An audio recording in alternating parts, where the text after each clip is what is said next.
11 cents. It has a surge positively 0.01%. Well, let's get to our first conversation. Now, President Bola Tinubu has given a presidential assent to the Investment and Securities Bill, thus providing for a robust regulatory framework in Nigeria's capital market.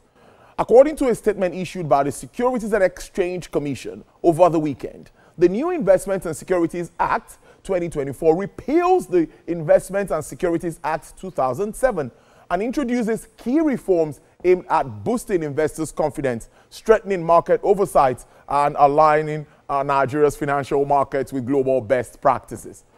Now, commenting on this milestone, the Director General of the Securities and Exchange Commission, Dr. Emomotomi Agama, lauded the President's assent as a transformative step for the capital market. Now, some of the key reforms includes the formal recognition of virtual assets, such as cryptocurrencies, as securities, bringing them under the regulatory oversight of the SEC. The Act also expands the definition of securities to cover investment contracts, ensuring the digital assets operators, exchanges, and service providers comply with investors' protection standards. Well, let's talk to the Director General of the Securities and Exchange Commission, Dr. Emomotomi Agama. He joins us virtually from Abuja. Thank you so much, Dr. Agama. It's good to have you on the program this afternoon. Good afternoon, Doctor. Thank you so much for having me. All right. Yes, I'm on now. All right, great. It is good to have you on the program, and happy holidays to you. Happy holidays to you too. All right, then. Well, let's start our conversation. President Bola Tinubu has given, of course, presidential assent to the Investment and Securities Bill, providing for a robust regulatory framework in Nigeria's capital market. I said that earlier, that it repeals the Investment and Securities Act 2007. Well, can you help us highlight the key reforms in this development? I saw a lot of changes in this document. Yes, thank you again for having me. Like I had said earlier on in previous interviews, that this is an epochal moment in the history of the Nigerian capital market. And for the benefit of context, President Bola Ahmed Tinubu GCFR is about the most knowledgeable president in the capital market space in Nigeria.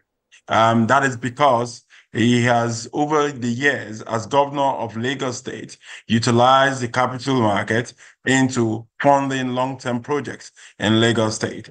And you can see the difference in Lagos State, compared to other states in terms of development. And one of the major reasons why that happened was because of the use of the capital market. So indeed, we are not surprised at the SEC, at the support given by the president and the minister for finance, who fortunately was also is also a veteran in the capital market and served under the president in Lagos State. But coming back to the question that was asked, the new RSA 2020, it's a milestone development because of the various changes that we have introduced into this law as different from the 2007 Act.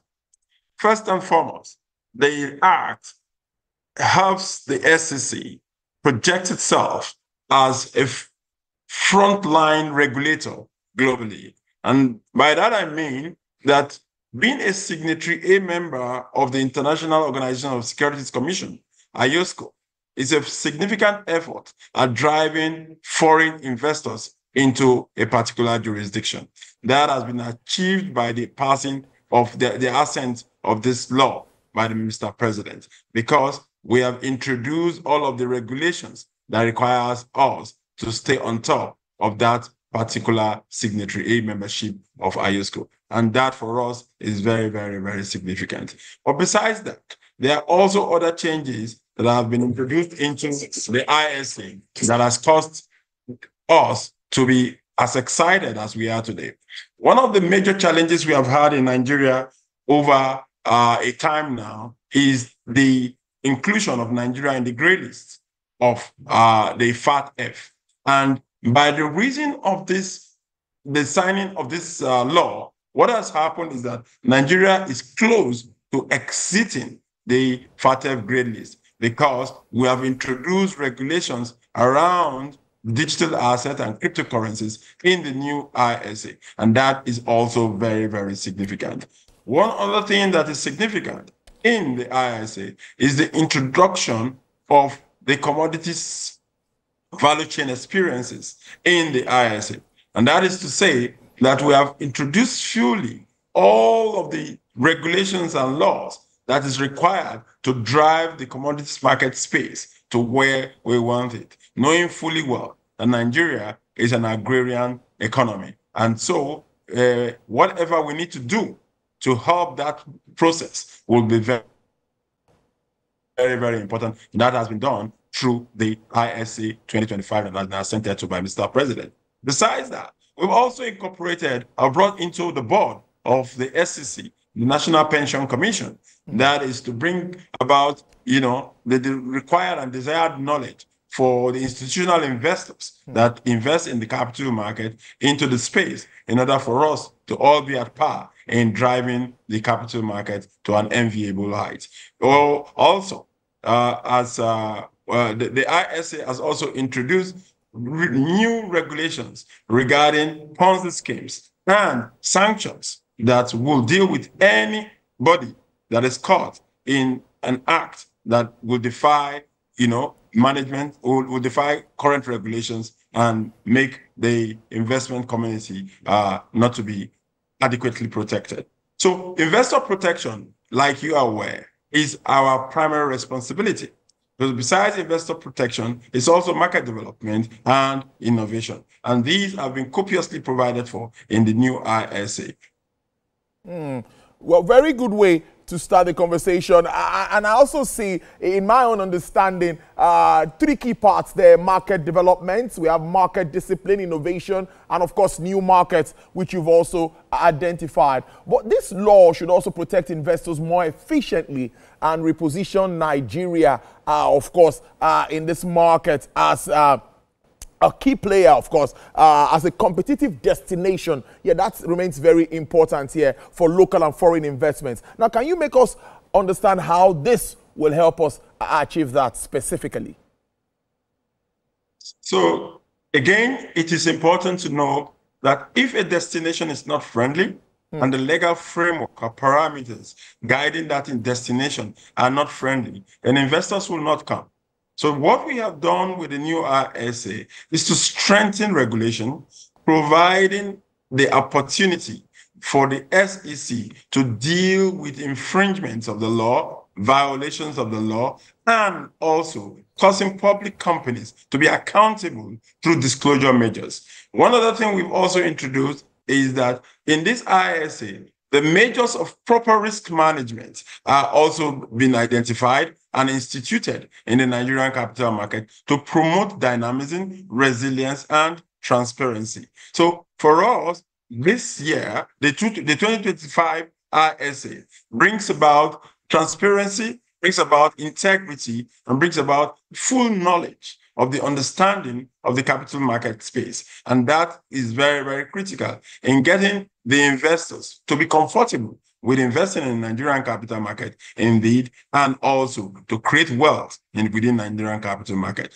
So for us, this has been provided in the law, and the law is robust enough to cover any of these challenges that are hitherto existed with the 2007 ISA. Well, let's take a commercial break, and when we return, we'll continue this conversation, DG.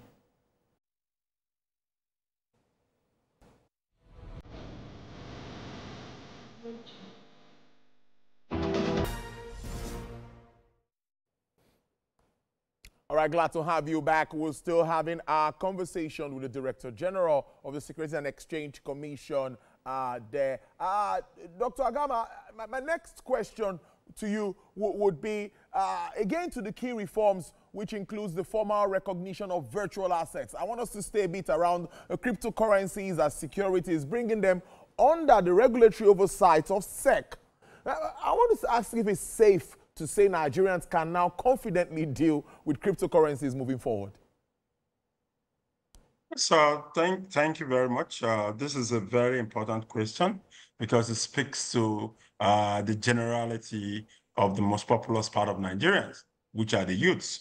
And so we are very careful in dealing with this subject matter because it is very, very important even to Mr. President.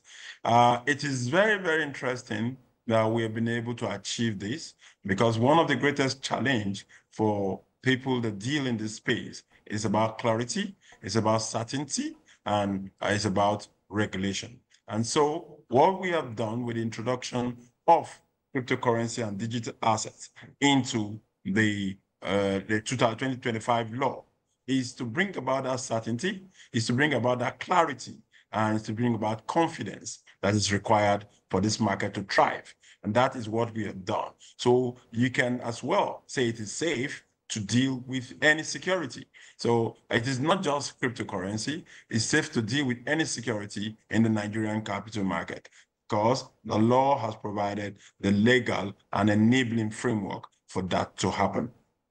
You have also maintained in so many conversations that the Commission will intensify clampdowns on Ponzi schemes in 2025. Now, with the passage of this bill, do you see any significant support to drive against all of this? Very well. And that is one of the major highlights for this bill. As I said earlier, the primary responsibility of the SEC is investor protection beyond any other thing. The essence of regulation is about making sure that you maintain integrity and you maintain transparency in any market. And that will actually endear you to our international investors. And so for us, the new ISA has given us more powers, has empowered us more to be able to deal with these challenges that have bedeviled investors for a very long time. For example, there are going to be stiffer sanctions and penalties for fraudulent people who indulge in Ponzi schemes all over the country. And our watchfulness will actually be higher because we are going to go all out for anyone that we find culpable in this act, making sure Nigerians are safe, Nigerians are confident in making investments in the Nigerian capital market.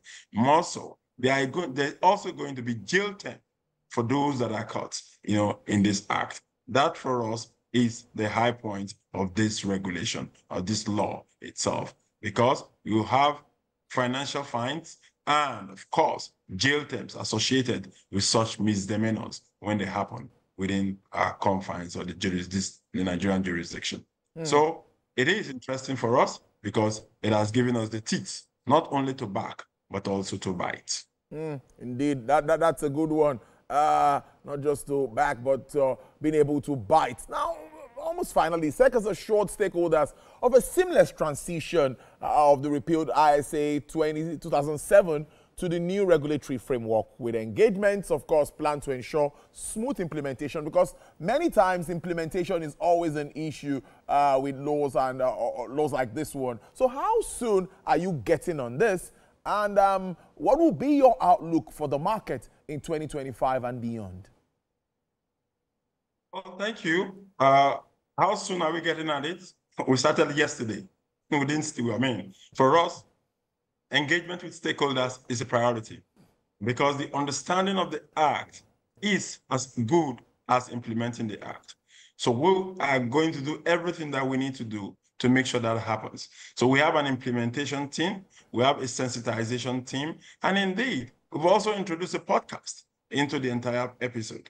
So we'll be reading out a podcast that will be unwrapping the ISA 2025 so that the general public will be fully aware. We'll be engaging with stakeholders from all perspectives, investors, public companies, operators, law enforcement agencies, the judges, the judiciary, the executives. Everyone that needs to know more about this law will be engaged in order that we are providing enough education for people to understand exactly the content of the law, because ignorance of the law at that point in time will, of course, not be an excuse. So that is what we're going to do, and we'll continue to do it. We already started about it, and that's why, I have the privilege of coming out here at the TVC to run this interview.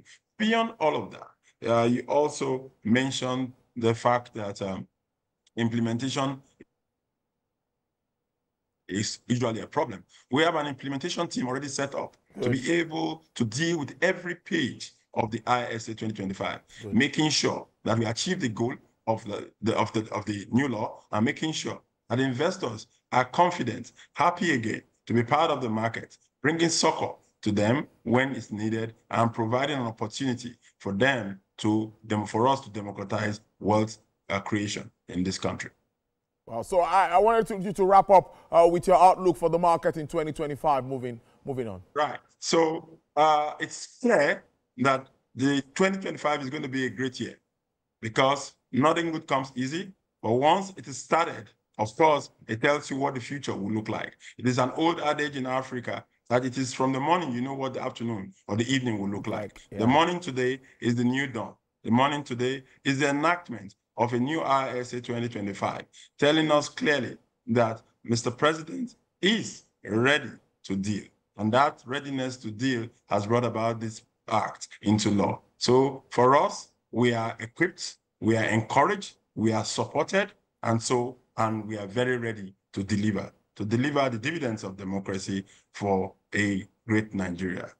Great stuff there. We hope to have you in subsequently to do a bit of evaluation of where we are and where we get to considering this bill, this act now. Thank you so much, Dr. Omotimi Agama. He is the Director General, Securities and Exchange Commission. Thank you for joining the program. We appreciate this. Thank you for having me. Enjoy the rest of your day. Well, still to come on the show, we will be speaking around navigating Nigeria's capital market. Yes, a lot around the markets today, reviewing Q1 and, of course, the outlook for Q2.